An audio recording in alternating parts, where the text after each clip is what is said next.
Parlons des semelles isolées. Ces semelles-là ont très peu d'aspects différents avec les semelles combinées. Ok.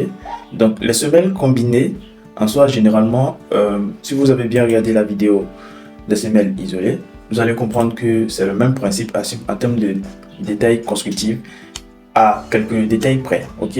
Ces détails près, bien sûr, la plupart des semelles combinées ont deux nappes, c'est-à-dire deux lits de ferraillage à respecter, généralement. Une semelle combinée de deux poteaux donne déjà sa définition, c'est-à-dire il y a une semelle isolée ou une semelle qui est proche d'une autre semelle à un détail constructif près qui permet en fait de les relier. Donc il y aura deux poteaux qui seront sur une seule semelle parce que ces deux poteaux sont assez rapprochés. Alors, on va parler plus tard de ce détail qui les rapproche, qui fait qu'on doit les relier. Cependant, ici, on va parler des détails constructifs. Alors, donc ce détail constructif ici, comme vous pouvez le constater, est pareil en termes de méthode de construction pour les semelles isolées. Okay? Alors aussi, nous allons parler d'autres types de semelles combinées qui sont les semelles sous-joints de dilatation. C'est quoi les semelles sous-joints de dilatation? C'est les semelles combinées effectivement, mais ici il y a une nuance particulière à retenir.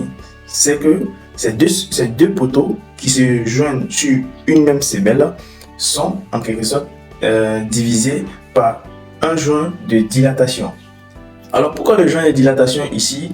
En fait, généralement, il y a deux types de joints que vous pouvez rencontrer. Il y a les joints de dilatation et il y a les joints secs ou joints de séparation. Les joints secs sont aussi appelés joints de séparation. Cependant, ici, dans le cas si on parle de joint de dilatation, le joint de dilatation en fait va permettre de scinder ou séparer un bâtiment qui est trop long ou un ouvrage qui est trop long. Ok? Donc on va le scinder, mais quand même au niveau de la fondation, on peut avoir les deux poteaux juste à poser, c'est-à-dire les deux poteaux côte à côte sur la même semelle.